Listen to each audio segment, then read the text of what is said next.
Okay, so this is the audio review for the development of feeling norms underlying romantic love among adolescent females by Robin Simon, Donna Elder, and Kathy Evans. Okay, so basically, they look at how they're trying to look at this adolescent peer cultures. And obviously, love is one of those things that's kind of vague or very emotionally attached, so it's difficult for us to have kind of shared meanings or culturally derived values about these things come from a lot of our peer group cultures. So they're really looking at how the young people put cultural labels and ideological beliefs into action, meaning they're learning to socialize themselves as future adults, and they know that love is a part of adult relationships. So, but as a social sentiment in its own way, it's also a factor, or it's also related to the social identifications and understandings that we have of love in the culture. So some of those beliefs filter through to the expectations that the girls have for each other in their expressions of love, but largely it's just a way for them to kind of take on the values of the culture into their own specific peer groups. So when it comes to feeling norms, this is a pretty common thing within the culture, that we have certain norms that guide our romantic feelings and behaviors.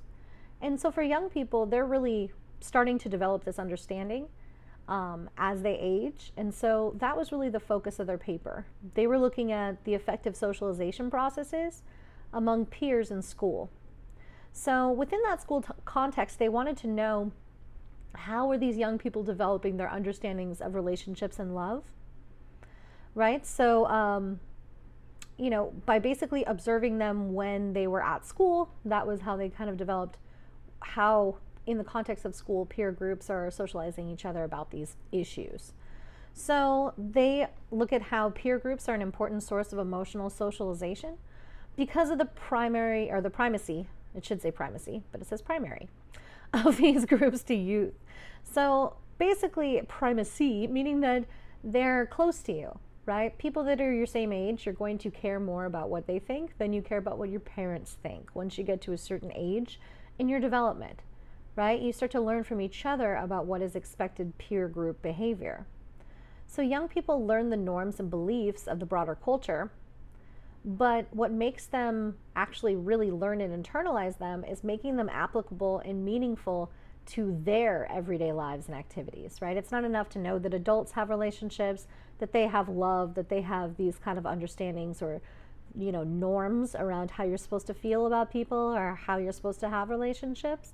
But they have to make it meaningful to their lives, to their adolescent lives and their peer cultures, so that they can kind of incorporate these understandings into their own, worldview. So in order to do this research, as far as their data and methods, they took an ethnographic approach, right?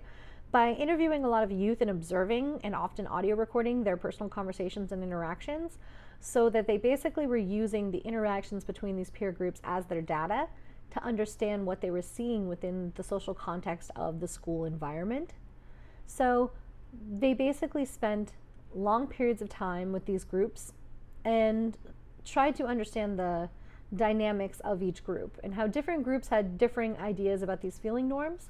And really they were trying to look at just how it is that they socialize each other, or what are the processes in which they socialize each other into what's considered appropriate or what's considered inappropriate to those feeling norms, right? Or to their expression of love or romantic relationships. Okay, so those feeling norms, right? The researchers break these down, so we'll go through each one. All right, so feeling norms underlying romantic love in adolescent peer culture. So the first norm was that romantic relationships should be important, but not everything in life. So different girls had conflicting views of the relative importance of romance, and through conversations, they made clear to each other the rules of feeling norms. And not just conversing, but through debating, girls learned what their friends saw as appropriate and inappropriate in regards to, feelings and behavior about those feelings. So obviously the importance of romance is a theme that's held throughout. that romance and, specifically heterosexual relationships are what give life meaning, right? So girls differed in their assessment of how important they found these relationships or how important they found the idea of being in love. Like, there were a couple respondents she talked about where they were just, like this one girl had something written on her hand that said, I love. And when inquired as to who, she was like, oh, well, I am in love. When the right person comes along, right, then that'll be fulfilled. So just even this idea of romance for the sake of romance, of just being enamored, being in love, was an important kind of context to the development of these adolescent women. The second norm underlying romantic love in adolescent female peer culture is norm number 2. One should have romantic feelings only for someone of the opposite sex. So this comes down to that norm of heterosexuality. So something that a lot of people call heteronormativity, right? The reflection of the dominant culture's value that says heterosexuality is normal and natural, as in correct or correct to the expectations of society. So that's something that always gets me when they talk about, people will say, homosexuality, it's not natural. And you're like, so why does it happen in nature? If the definition of natural is things that take place in nature, then there's many species of animals that have same-sex contact. So the idea that somehow same-sex sexuality is not natural is obviously disproven by the myriad of animal species who also engage in this behavior. So anywho, but again, like as Foucault would say, what is considered normal in the culture is what's reinforced as what is natural, as if biologically natural, right? Though obviously that's not the case.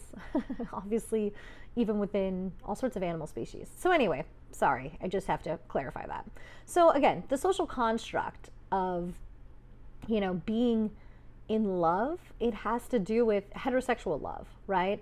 With the kind of sex role expectations of men and women. So it's very difficult to then take those same expectations and roles and try to understand them within a same-sex context, because so much of this understanding of heterosexuality or this understanding of romance lies upon this kind of assumptive relationship between men and women in a heterosexual context. So again, a lot of this is just a social construct that affects the way that the youth behave, because no one wants to be pushed down a social hierarchy, because youth really understand the real social consequences of that, right? When you fall down a social hierarchy, it can be very difficult, damaging to your reputation, difficult to come back from. And they see it happen to others and they don't want it to happen to them. So they try to conform to group norms so that they're not going to be suspected of being homosexual, right? Because being suspected of being homosexual places them outside of accepted peer culture and opens them up for harassment and ridicule. So this is an interesting feature of the female relationships, as we commonly understand this as a feature of male adolescence, where men often use sexist and homophobic slurs to police each other's behaviors. So boys often, we know in the culture that they fear the label so much, it motivates a lot of their actions. Actually, there's a great book about this called Dude, You're a Fag, which takes a similar ethnographic approach, but with male peer groups instead of female adolescent peer groups. So anyway, for the girls, there's a considerable consensus about this norm of heterosexuality. One way it was communicated was through gossip about non-group members, right? So as girls talk to each other about other girls that aren't part of their group, it's kind of a way to express what is acceptable and what's not acceptable in the context of using this other person as that example. So girls who didn't express romantic interest in boys, or girls who had gender atypical interests, were often the targets of gossip, right? So we know that when it comes to gender, these are kind of like social constructs that are put upon us that tell us what our interests should be, right? When it comes to social interests. So if a girl is engaging in what is considered atypical for females, so that could be leadership roles, that could be sports, right? All of these other things that are actually quite positive and can help students be successful at a young age. It can develop a lot of self-esteem and those kind of things, being in leadership positions, being in sports, that kind of community aspect of it.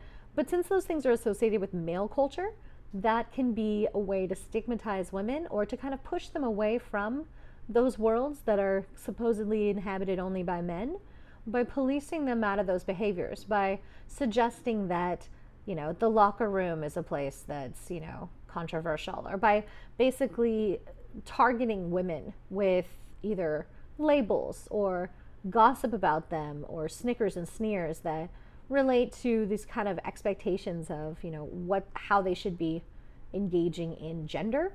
Because again, we have this weird relationship between gender and sexuality, right? We think that each person should be a reflection of all of that, right? That you have your biological sex you're born with, that's supposed to correspond with your gender classification, and that is supposed to correspond to a heterosexual sexual identity. Now, all three of those things are separate, and they can work in various combination, but those are the kind of like assumptive norms of society that biological sex fits, gender criteria fits sexuality. So basically, if you were expressing yourself in gender inappropriate ways, having gender inappropriate behaviors, that was a way to question someone's sexuality. Even though gender and sexuality are not connected, they're considered in the culture socially connected, right? So girls at the school were establishing violations of the norm of heterosexuality on the basis of that gender inappropriate behavior. By pointing out these kind of behaviors as inappropriate, they were just reinforcing and reproducing existing gender norms that obviously they didn't create, they're just kids, right? But those norms ultimately constrain their own behaviors, because then they kind of make a smaller world that you have to fit within so to be considered acceptable. So others that were considered deviant in some other way were also labeled or often questioned to be homosexual. So those who were unpopular, unattractive, or unintelligent were also, again, othered, stigmatized, and oftentimes considered or labeled homosexual or, questionably.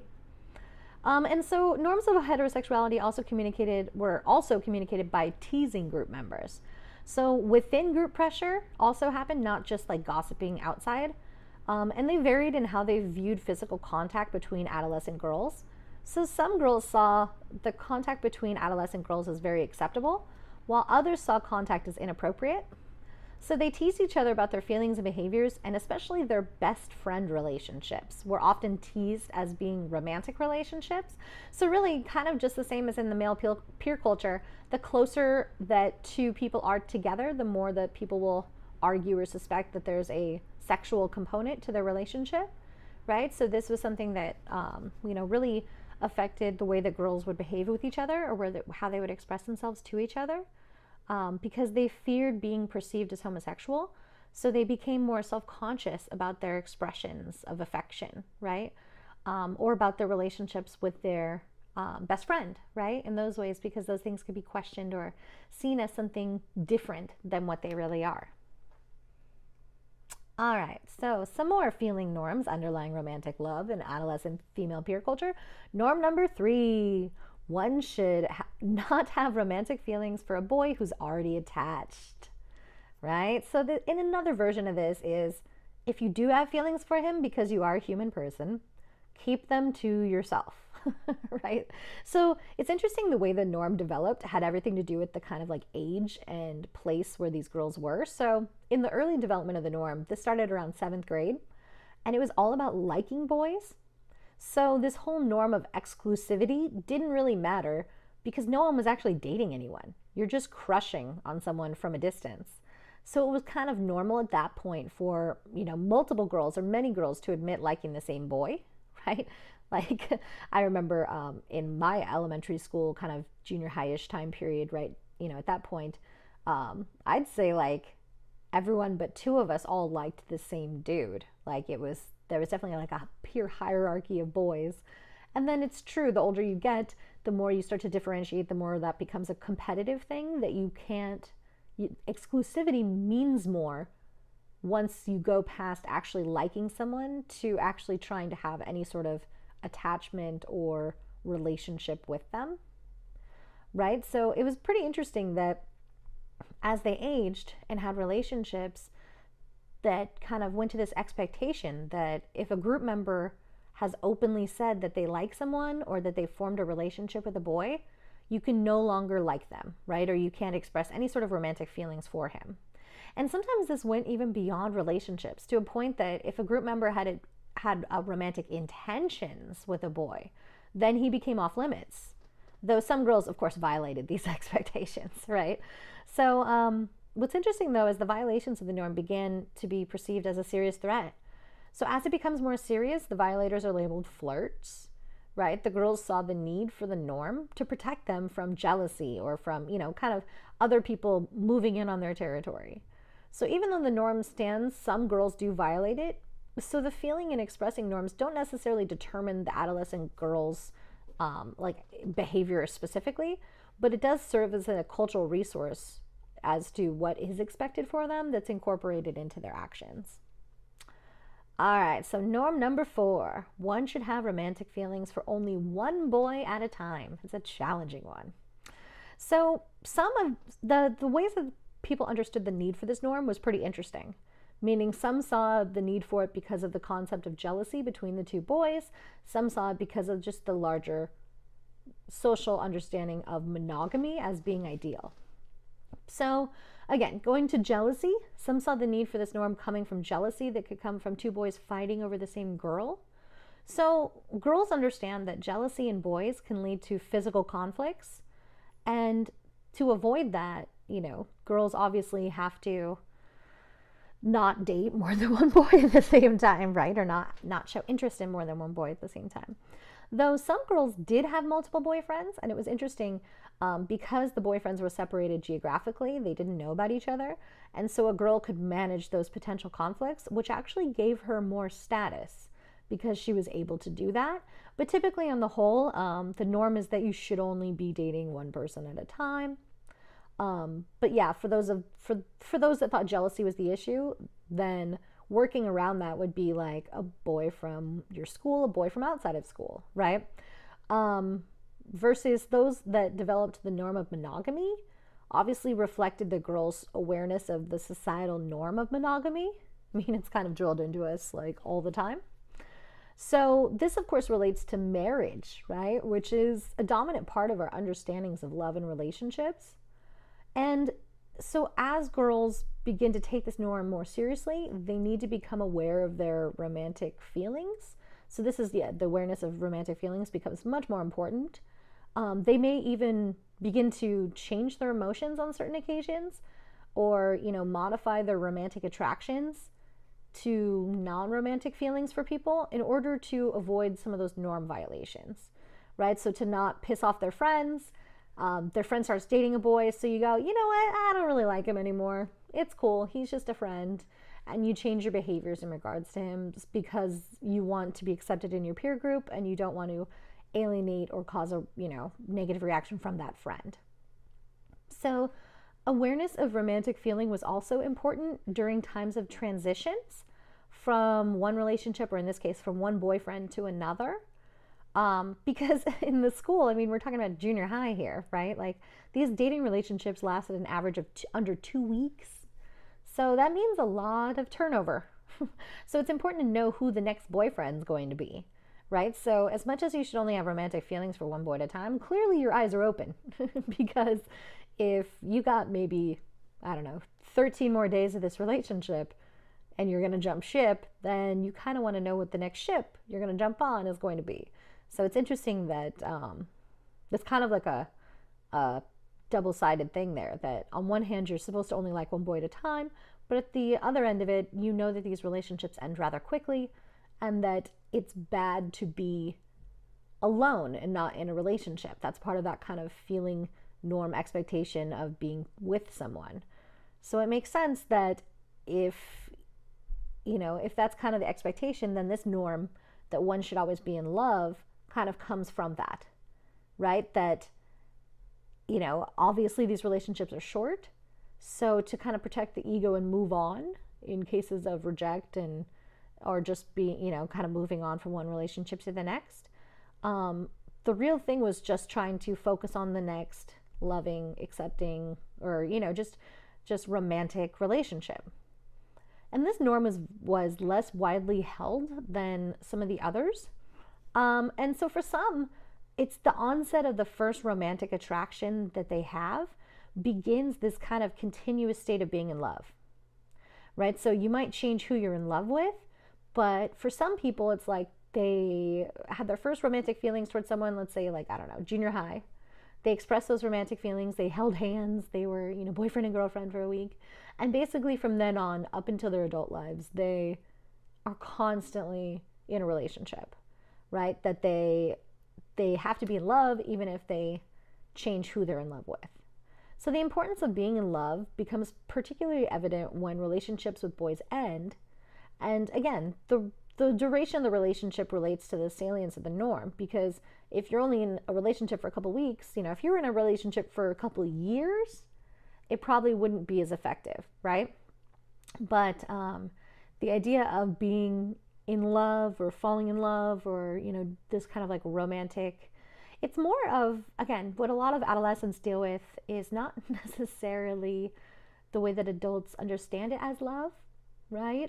It's more like infatuation, right? This idea of kind of where you're consumed by this person and, they mean so much and all of these things. But really, in reality, you don't really know them that well, or you haven't really connected that much. But you put a lot of your own internalized kind of emotional or expectations on this person, which also kind of makes sense why these relationships would be so short. But on the other hand, again, the advantages to conforming to this norm was appearing to be popular with boys, as well as providing ongoing evidence of a heterosexual orientation. And this costs emotional energy or emotion work in order to always be in love. So adolescence is a period where females acquire cultural knowledge about romantic love, including social norms that guide romantic feelings. So girls developed feeling and expression norms to deal with their own concerns about romantic love. And it was really by 7th or 8th grade these norms start to emerge as these relationships start to happen, right? So adolescent girls used a variety of discourse strategies to communicate normative information and reiterate emotion norms to friends. So again, some are more playful, while some are more serious, like the confrontations. So they use joking or teasing, gossip, and confrontations. So through joking and teasing, group members are really indirect and non-threatening in the way that they're trying to force their peer group members to conform to their norms.